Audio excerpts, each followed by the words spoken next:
சலாம் சொல்லுங்க. உற்சாகமா சொல்லணும் இல்லையா? இன்னைக்கு சிரிச்ச முகத்தோட எல்லாரும் என்ன கோபத்தோட பாக்குறீங்களே, என்னடா இவர் பேசியே அடுத்துருவாருன்னு நினைக்கிறீங்களா? நல்ல உற்சாகமா சொல்லுங்க.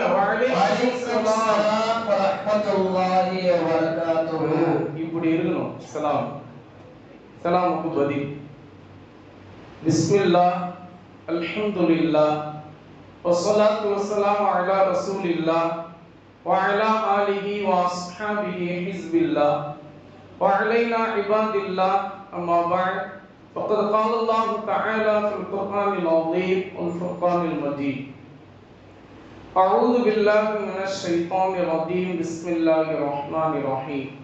சுப்ஹானக லா இல்ம லனா இல்லா மா அல்லம்தனா இன்னக அன்தல் அலீமுல் ஹக்கீம். ஸல்லல்லாஹு அலைஹி வஸல்லம்.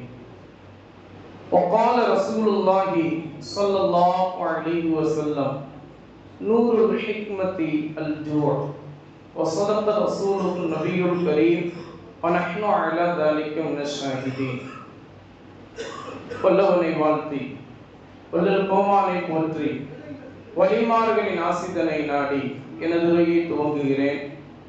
புனிதமிக்க மகத்துவம் பொருந்திய மகிழ்ச்சி நிரம்பிய ஈதுல் ஃபித்ர் ஈகை திருநாளில் இந்த மகத்துவமான மசீதிலே நல்லதை சொல்லவும் கேட்கவும் வாய்ப்பளித்த எல்லாம் வல்ல அல்லாஹ்விற்கே புகழ் அனைத்தும் உரித்தாகட்டும்.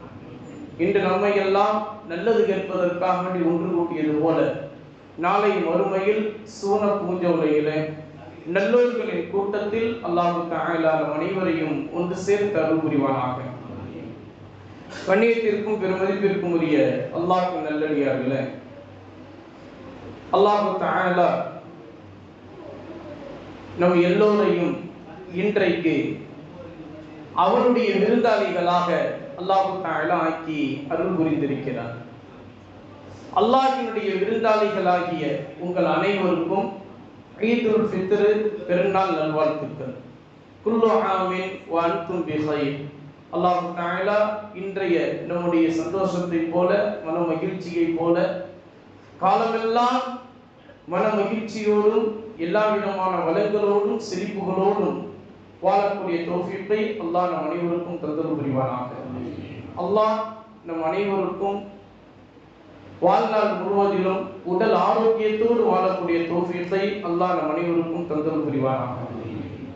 நம்முடைய வாழ்வாதாரத்திலும் பொருளாதாரத்திலும் பரக்கத்தின் அபிவிருத்தியை நிறைவாக நிரப்பமாக நிரந்தரமாக நம் அனைவருக்கும் தந்தருள் புரிவானாக. நம்முடைய சகோதரர்களான பலஸ்தீன மக்கள், லெபனான், காசா மக்களை அல்லாஹ் தஆலா காப்பாற்றி அருள் புரிவானாக.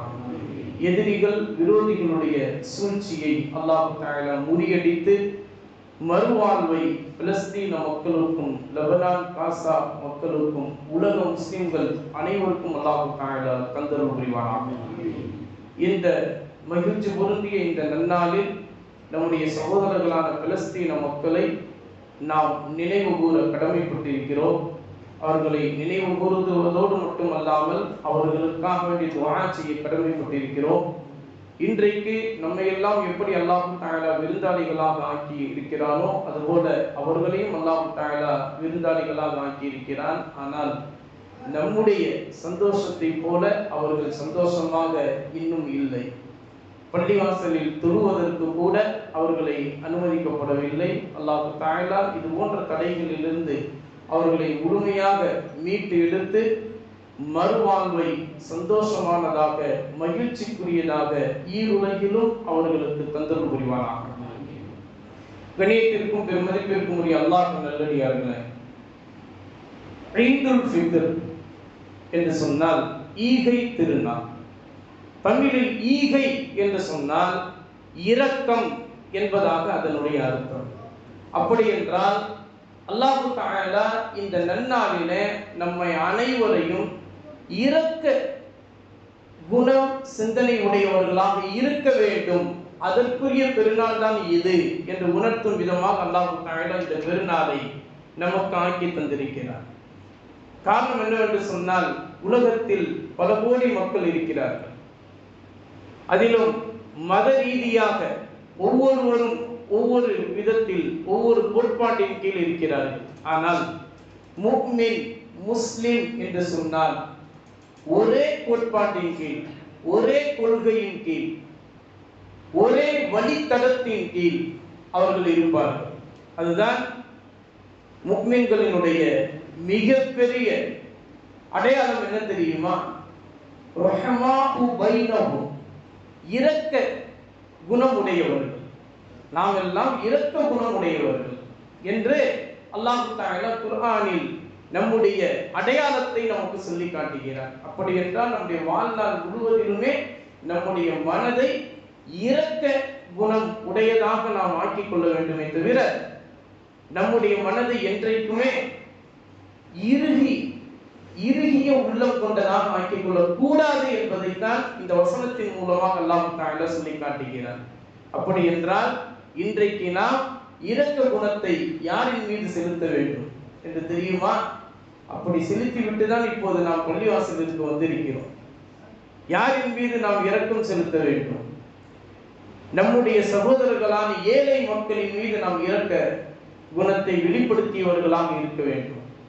அல்லாஹ் தஆலா நம்மை நினைத்தால் சாப்பிடுவதற்கும், நினைத்தால் குடிப்பதற்கும், நினைத்தால் பஞ்சு மெத்தையில் தூங்குவதற்கும், நினைத்தால் நம்முடைய குடும்பத்தினரோடு உலாவி வருவதற்கும், நினைத்தால் நாம் நினைத்த இடத்திற்கு செல்வதற்கும் உண்டான எல்லா விதமான வசதி வாய்ப்பையும் அல்லாஹ் தஆலா நமக்கு தந்திருக்கிறார். ஆனால் ஒரு உள்ளம் இருக்கிறது. அந்த உள்ளத்திற்கு அது என்ன நினைக்கிறதோ அதனால் அது செய்ய முடியாது. அது என்ன ஆசைப்படுகிறதோ அந்த ஆசையை அதனால் நிறைவேற்றிக் கொள்ள முடியாது. அது எங்கு செல்ல வேண்டும் என்று நினைக்கிறதோ அங்கு செல்வதற்குண்டான வாகனங்களோ அங்கு செல்வதற்குண்டான வசதி வாய்ப்போ எதுவும் இருக்காது. இருக்கிற இடத்திலேயே உண்டு கழித்து எல்லாமே தங்களுடைய வாழ்க்கையை கடந்து செல்லக்கூடிய ஒரு உள்ளம், அதுதான் ஏழை. ஏழையின் சிரிப்பினில் அல்லாஹ்வை காண வேண்டும் என்று சொல்லப்படுகிறது. கொஞ்சம் பின்னாடி இருக்கணும், கொஞ்சம் முன்னாடி வந்துருங்க.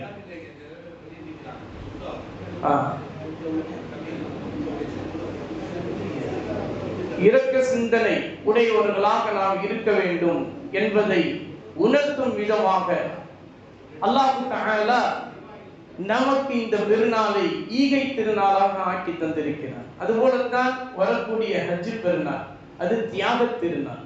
அதனால் ஈதுல் அத்ஹா என்று அதற்குரிய பெயராக இருக்கிறது. இப்படி அல்லாஹ் தன்னுடைய விருந்தாளிகளாக நம்மை ஆக்கி இரண்டு பெருநாளை தான் நமக்கு தந்திருக்கிறார். ஆனால் நம்ம தான் என்னவோ நம்முடைய பழக்க வழக்கத்தில் முஹர்ரம் பண்டிகை என்று நாம் கொண்டாடி கொண்டிருக்கிறோம். அது கொண்டாட வேண்டிய விஷயம் தான். ஆனால் அல்லாஹ் கொண்டாடக்கூடிய ஒரு நாளாக அதை ஆக்கி தந்திருக்கிறானா என்று கேட்டால் கிடையாது. அல்லாஹ் கொண்டாடக்கூடிய நாளாக நமக்கு இரண்டு பெருநாட்களை தான் நமக்கு தந்திருக்கிறான். ஒன்று ஈதுல் ஃபித்ர் ரம்ஜான் பெருநாள், இன்னொன்று ஈதுல் அத்ஹா பக்ரீத் பெருநாள். இந்த இரண்டு பெருநாட்களிலேயுமே அல்லாஹ் தஆலா நம்மை எப்படி சிந்தனை உடையவர்களாக ஆக்கி தந்திருக்கிறான் தெரியுமா? எப்போதுமே நாம் ஏழைகளுக்கு உதவும் கரங்களாக இருக்க வேண்டும், கொடுக்கக்கூடிய கரமுடையவர்களாக இருக்க வேண்டும், வாங்கக்கூடிய கரமுடையவர்களாக என்றைக்குமே அல்லாஹ் நம்மை ஆக்கிவிடக் கூடாது. அல்லாஹ் நம்மையும் நம்முடைய சாலிஹான பிள்ளை செல்வங்கள், சாலிஹான மனைவி மக்கள், உற்றார்கள் அனைவரும் அல்லாஹ் தஆலா அந்த நிலையிலிருந்து பாதுகாத்து அருள் புரிவானாக. ஆமீன் சொல்லுங்க. என்றைக்குமே அல்லாஹ் தஆலா நம்முடைய கரங்களை உயர்ந்த கரம் கொண்டவர்களாக அல்லாஹ் நம்மை ஆக்கி அருள் புரிய வேண்டும். அதிலும் குறிப்பாக வலதுகரம் உடையவர்களாக இருக்க வேண்டும். வலதுகரம் உடையவர்கள், வலதுகரம் உடையவர்களுக்கு அர்த்தம் என்ன தெரியுமா? வஅஸ்ஹாபுல் யமீன், வலதுகரம் உடையவர்கள். மா அஸ்ஹாபுல் யமீன், வலதுகரம் உடையவர்கள் என்றால் யார் என்று தெரியுமா என்று அல்லாஹ் தஆலா சூரத்துல் வாக்கியாவிலே நம்மை அழைத்து யார் என்று தெரியுமா என்று அல்லாஹ் தஆலா கேட்கின்றார். யார் தெரியுமா?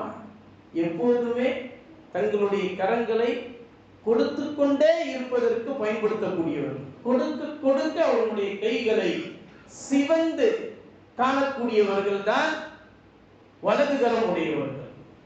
ஆனால் நாம் இன்றைக்கு நம்முடைய பாக்கெட்டிலிருந்து ஒரு 5 ரூபாய் ஒரு 10 ரூபாய் எடுத்து கொடுப்பதற்கு அவ்வளவு யோசித்து நாம் கொடுக்கக்கூடியவர்களாக இருக்கிறோம். அதிலும் குறிப்பாக இன்றைக்குள்ள வசதி படைத்தவர்கள், அல்லாஹ் நாடிய எத்தனையோ கொடை வல்லவர்கள் இந்த உலகத்தில் இப்போதும் இருக்கிறார்கள், இனி கியாமத் நாள் வரை இருப்பார்கள். ஆனால் ஒரு சிலர் கொடுத்தால் குறைந்து போய்விடுமே என்று நினைத்துக் கொண்டு தங்களுடைய கரங்களை சுருக்கிக் கொள்ளக்கூடியவர்களாக இருக்கிறார்கள். அப்படி அல்ல. எப்போது நீங்கள் கொடுக்கின்றீர்களோ அப்போதுதான் நீங்கள் வளர்ச்சி ஆக்கப்படுவீர்கள். வளர்ச்சி என்பது கொடுக்க கொடுக்கத்தான் இருக்கிறதே தவிர வாங்க வாங்க கிடையாது. அதுபோல யாசகம் உடையவர்களை அல்லாஹ் சபிக்கக்கூடியவனாக இருக்கிறான். யாசிப்பதற்கு எந்த ஒரு மனிதனும் தன்னுடைய தன்மானத்தை விட்டுவிடக்கூடியவனாக இருக்கக்கூடாது. யாசிப்பதில் தன்னுடைய தன்மானத்தை விட்டுவிடக்கூடிய அமைப்பு என்கின்ற அந்த ஒரு குணம் அங்கே அந்த இடத்தில் வெளிப்படுகிறது. அதனால்தான் கடன் வாங்கி எந்த ஒரு விஷயத்தையும் நீங்கள் செயல்படுத்தாதீர்கள். இன்றைக்கு உலகளாவிய அளவில் நம்மை சுற்றி இருக்கக்கூடிய அனைத்து விஷயங்களும் நம்மை கடனாளிகளாக ஆக்குவதற்கு தான் முயற்சிக்கிறது. நம்மை கடனாளிகளாக ஆக்குவதற்கு தான் உலகத்தில் உள்ள அனைத்து விஷயங்களும், கார்ப்பரேட் நிறுவனம், அரசு அதிகாரம், பெரிய பெரிய பதவிகளில் இருப்பவர்கள் எல்லோருமே நம்மை கடனாளிகளாக ஆக்குவதற்கு தான் ஒவ்வொரு நொடியும் நம்மை முயற்சித்துக் கொண்டிருக்கிறார்கள். நம்மில் ஏனோ சில நபர்கள் எல்லா விதமான வசதிகள் இருந்தும் கூட, எல்லா விதமான தேவைகளை நிறைவேற்றுவதற்குண்டான தகுதி இருந்தும் கூட கடன் வாங்கி இன்றைக்கு வியாபாரம் செய்தால்தான் இன்றைக்கு எல்லாம் நடக்கிறது என்று சப்பக்கட்டான காரணத்தை கூறிக்கொண்டு அவர்களே தலையில் மண்ணை அள்ளி போட்டுக் கொள்கிறார்கள். இந்த நல்ல நேரத்தில் ஈதுல் ஃபித்ரினுடைய இந்த பெருநாளுடைய தினத்தில் நாம் எல்லாம் உறுதி எடுத்துக் கொள்ள வேண்டும். இனி என்னுடைய வாழ்நாளில் கடன் என்ற பேச்சிற்கே இடம் கிடையாது. கடன் என்ற பேச்சிற்கே இடம் கிடையாது. இஎம்ஐயில் மூழ்கி கொண்டிருப்பவர்கள் எல்லோருமே உங்களுடைய உள்ளத்தில் பதிய வைத்துக் கொள்ளுங்கள். எப்போது கடன் வாங்க துணிகிறீர்களோ அப்போதுதான் உங்களுடைய வாழ்க்கையினுடைய வீழ்ச்சி அந்த புள்ளியிலிருந்து தான் தொடங்குகிறது. என்ன ஹசரத் பேசுறீங்க? கடன் இல்லாமல் இன்றைக்கு வாழ முடியுமா? பிழைக்க தெரியாத மனிதனாக இருக்கிறீர்களே, உலகமே தெரியாத மனிதனாக இருக்கிறீர்களே என்று என்னை பார்த்து நீங்கள் எல்லாம் இழிச்ச வாயனாக நினைத்தாலும் கூட ஒரு விஷயத்தை உங்களுடைய உள்ளத்தினுடைய பதிவேட்டில் நீங்கள் பதிய வைத்துக் கொள்ளுங்கள். இன்றைக்கு உங்களுடைய டைரிகள் நீங்கள் எழுதி வைத்துக் கொள்ளுங்கள். கடன் என்கின்ற வாழ்க்கையில் நீங்கள் நுழைந்து விட்டால் பரக்கத் என்கின்ற அபிவிருத்தி உங்களை விட்டு விரண்டு ஓடிவிடும். எப்போது கடனில் இருந்து நீங்கள் விலகி வருகிறீர்களோ அப்போதுதான் பரக்கத் உங்களுடைய காலடியில் வந்து விடும். நாம் எல்லாம் எப்படி இருக்க வேண்டும் என்று தெரியுமா? நாம் உட்கார்ந்த இடத்தினுடைய காலடியில் வந்து பரக்கத்து விழ வேண்டும். அப்படிப்பட்ட மனிதர்களாக நாம் வாழ வேண்டும். இன்னும் சொல்ல போனால் நம்முடைய பரம்பரையில் நம்முடைய தாய் தந்தையர், நம்முடைய பாட்டனார், நம்முடைய முப்பாட்டனார், நம்முடைய இஸ்லாமிய பரம்பரையை கொடுக்க கைகளை சிவத்தவர்கள் தான் வரலாற்று ஏடுகளிலே பதிவு செய்யப்பட்டிருக்கிறார்கள். ஆனால் இன்றைக்கு கார்ப்பரேட் நிறுவனம், நம்முடைய எதிரிகள், நம்முடைய விரோதிகள் அனைவருமே அந்த வரலாற்றில் பதியப்பட்ட இஸ்லாமியர்கள் கொடை வல்லங்கள் என்கின்ற அந்த வார்த்தையை எடுத்துவிட்டு இஸ்லாமியர்கள் அனைவரும் கையேந்திகள் என்று மாற்றுவதற்கு அவர்கள் முயற்சித்துக் கொண்டிருக்கிறார்கள். அதனால்தான் உங்களை ஒவ்வொரு நாளும் ஒவ்வொரு நபரும் உங்களை கூவிக்கொண்டே அழைக்கக்கூடியவர்களாக இருக்கிறார்கள். அதிலிருந்து நீங்கள் எச்சரிக்கையாக இருக்க வேண்டும். இந்த பெருநாளினுடைய தகவலாக நம்முடைய மனதில் பதிய வைத்துக் கொள்ள வேண்டும். நாம் இந்த பள்ளிவாசலிலிருந்து தொழுதுவிட்டு வெளியே சொல்கிற போது என்னுடைய வாழ்நாளில் இனி கடனே இல்லாத சிறந்த வாழ்க்கையை நான் அடைந்தே தீருவேன் என்கின்ற உறுதியோடு செல்லுங்கள். அல்லாஹ் உங்களுடைய வாழ்க்கையை விசாலமாக்கி வைப்பார். ஆமீன் என்று சொல்லுங்கள். அல்லாஹ் தஆலா இதை கேட்டு அதன்படி வாழ்நாள் முழுவதும் அமல் செய்யக்கூடிய தௌஃபீக்கை அல்லாஹ் நம் அனைவருக்கும் தந்தல் புரிவாராக.